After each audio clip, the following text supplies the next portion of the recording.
And lastly, don't forget to download the Stybit app. So let me show you what Stybit app is. So I'll just go into the Stybit app. So this Stybit app is an application designed for fashion designer to help them manage and scale their business. So with Stybit app, you can save your customers' measurement on your device, save your customers' information also, so you never get to lose any customers' measurements or information. So you can add new customer by clicking on this new customer button. You can save customers, either a male or a female customer. So you put in their name, their phone number, and here are all the body measurements and you need for your customers. You have all the upper body measurements and all the lower body measurements also.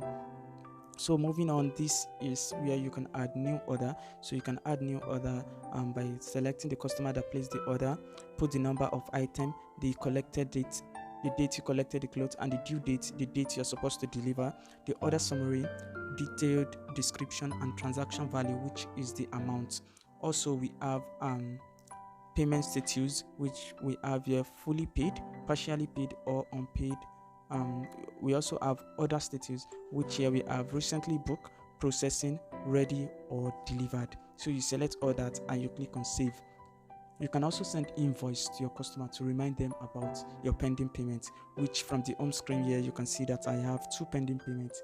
So I have 2 customers that are yet to pay me my balance. So I'll leave a link in the description box, comment section, or in my bio to download the Stybit app. Just check the comment section, you see a link, click on the link, and you get the app.